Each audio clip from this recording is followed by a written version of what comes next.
పాండవ శిబిరం నుంచేనా రాక? ఇంత పని చేస్తావని నాకు తెలుసు. కట్టుకున్న ఇళ్లాలనైనా కన్నెత్తి చూశాడా? సగౌరవంగా పలకరించి సమాధానం చెప్పాడా? చేసిన అపరాధానికి పశ్చాత్తాపం వెల్లడించాడా? సాటి రాచమండలంలో నిందించడానికి వెనుకాడిన సాహసి ఏకాంతంగా చేతులు జోడించి నిలిచిన అర్ధాంగిని మన్నిస్తాడా? ఆత్మబంధువులమైన మనకన్నా అన్నగారు ఎక్కువ అన్నాడు. మన అభిమానం కన్నా వారి అధికారమే హెచ్చన్నాడు. నిన్ను ఒక యాచకురాలు వలి చులకనగా చూశాడు. మహావీరుని వలి శత్రువు ప్రాణాలతో చేతికి చిక్కితే చంపనన్నాడు. అంతేనా? బబ్రువాహనుడు పౌరుష ప్రతాపాల తేలిక హుంకరిస్తున్నాడు. అవమానానికి అవమానమే బహుమానం. బబ్రు, తండ్రి కొడుకుల మధ్య ఈ యుద్ధం తప్పదా? నీవైనా నా మాట మన్నించు నాయన. పంతాలలో ఆ నాన్నకు రవ్వంతైనా తీసుకుని కొడుకునేనమ్మా. సంగరం సాగిస్తాను, నేనే జయిస్తాను. పంతాలు పెంచుకుని నీ చేతులారా నా జీవితం నాశనం చేస్తావా? బబ్రు, బబ్రు.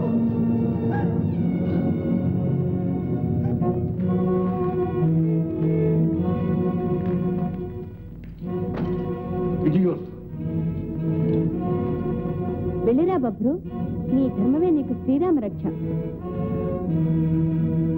దీవించమ్మా.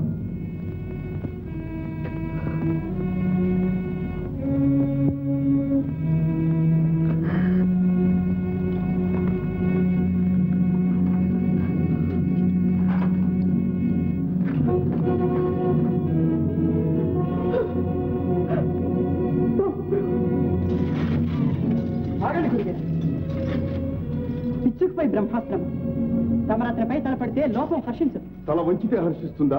క్షమించండి, పాలాక్షిని గెలిచిన యోధులు మీరెక్కడ? ఆ యువరాజు ఎక్కడ? అది సమాన యుద్ధం అనిపించుకోదు. నాకు సెలవీయండి, మీకు విజయం సమకూరుస్తాను. అనుమతించండి మహారాజా. వీరాతి వీరుడవై కర్ణకుమారుడు అనిపించు.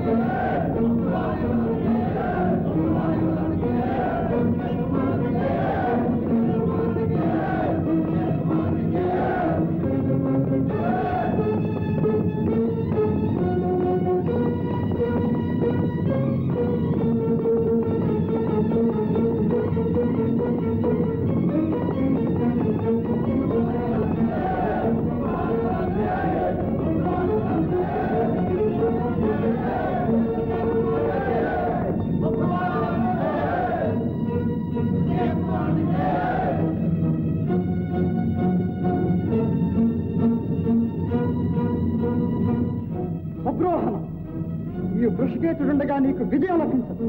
వృద్ధా హూంకరించుకు. నా దర్పోద్ధతికి నీవు తట్టుకోలేవు బాలక. దించడానికి నితలాక్షిని గెలిచిన బంటి పనిలేదు. నేను కాచుకో.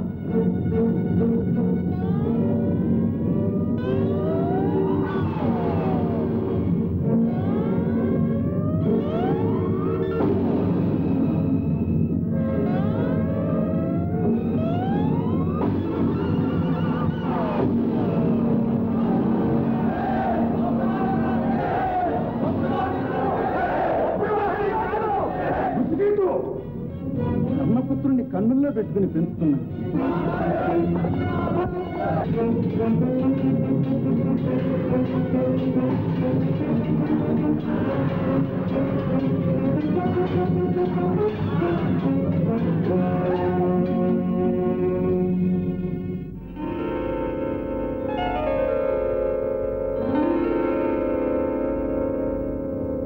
త్రిలోకైక ధనుర్ధరులు, స్వబాహాబల సముపార్జిత కురుక్షేత్ర సంగ్రామ విజయులు అలా నిలబడి నివ్వెరపై చూస్తారే. పాండవ మధ్యమునితో పోరాటం.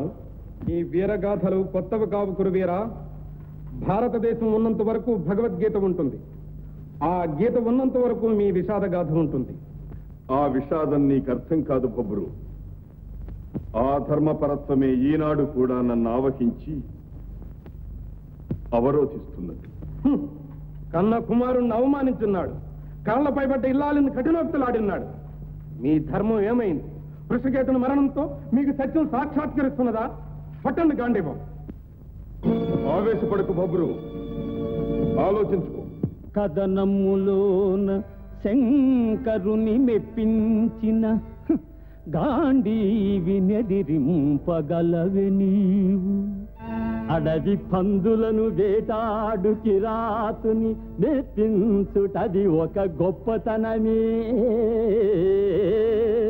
సకల రాజన్య భీషణుడైన గాంగేయింపజాలిన మగడవేమో. ముందుగా మొండి నపుంసకు నిలబెట్టి తాతను జంపుట దర్పమేమో. ఒడలు తెలియని పొగరున మిడిసి పడెదు కోరి ఆపద కొని తెచ్చుకొనకు కుర్ర.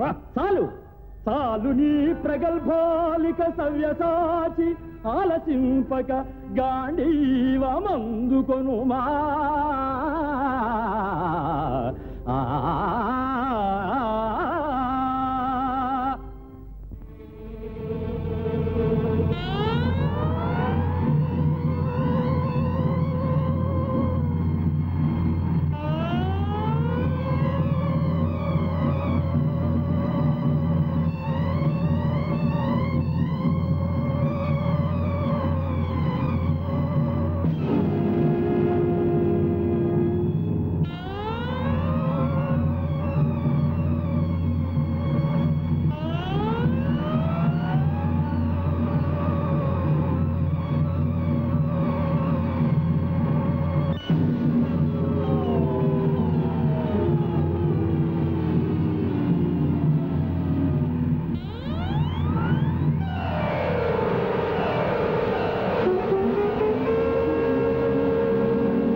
తల్లి జయం. యువరాజు గారికేనా? అర్జునయ్య గారు అంత సామాన్యులా తల్లి అంత సులభంగా జయించడానికి ఇద్దరు భయంకరంగా యుద్ధం చేస్తున్నారు. విజయం ఎటు మొగ్గుగా ఉన్నది? ఎటు ముగ్గితేనే అక్క. ఒక ప్రక్క జీవితాధారుడైన స్వామి, ఇంకొక ప్రక్క వంశోద్ధారకుడైన కుమారుడు. ఎవరు గెలిచినా ఈ దీనురాలికి మిగిలేది శోకమే. ఈ రక్తపాతం నాలో అగ్నివర్షం కురిపించక మానదు. వాసుదేవ, ఆనాడు కౌరవ సభలో ఆపన్నురాలైన ద్రౌపదీదేవి శీలం కాపాడావే. సారథివి, నా స్వామికి సంగ్రామ రంగంలో జయం చేకూర్చావే. ఇప్పుడు ఈ విపరీతం తప్పించలేవా? నీ సంకల్పమేమి దేవా?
పడిపోయారా?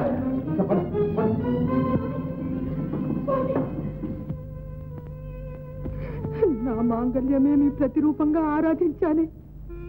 మీరు అంతఃపురం వేంచేసి చిరంజీవిని దీవిస్తారని సంతోషించాలి. స్వామి, ఆనందం ఇలా అంతరించిందా స్వామి? ఊరుకో తల్లి, రాచబిడ్డకి రణరంగమాడడం తప్పదు. అమ్మా, ఇంతవరకు వస్తుందనుకోలేదు. నా అపరాధం క్షమించమ్మా. నీవు కుమారుడవు కావు, మారకుడవు. తండ్రిని వధించినట్లే నన్ను వధించు. ఆ విధంగానైనా అమరలోకంలో మేము సన్నిహితులమే జీవిస్తాం. చిత్ర, పితృవియోగంతో బాధపడుతున్న పసివాణ్ణి నీ పరుష వాక్కులతో నొప్పించకమ్మా. చాలు నీ ఓదార్పులు. ప్రియ సోదరి అనుకున్నాను కానీ పగపట్టిన నాగిని అనుకోలేదు. పసివాడిని రెచ్చగొట్టావు, పచ్చని సంసారం పాడు చేశావు. నీ కడుపు మంట చల్లారిందా? నువ్విలా భావించడం సహజమే, కానీ ఈ పరిణామానికి కారణం అభిమానమే కానీ అసూయ కాదు. గంగాదేవి శాపం నుంచి మన స్వామిని రక్షించడానికి ఈ సాహసం చేశాను.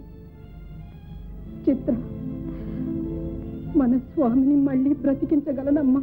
చెప్పమ్మా, అమృతం తీసుకురమ్మన్నా తెస్తాను, నా ప్రాణం వెలవేయమన్నా పోతాను. అంత త్యాగం అక్కర్లేదు. నాగలోకానికి వెళ్ళి మా తండ్రి నాగరాజుని దర్శించి నా ప్రార్థనగా సంజీవిమణిని తీసుకురా. అలాగేనమ్మా, ఇప్పుడే పెడతాను. బబ్బులు, సాగర తీరంలో నిలబడి నాగరాజుని స్మరించు, దారి కనిపిస్తుంది. విజయోస్తు.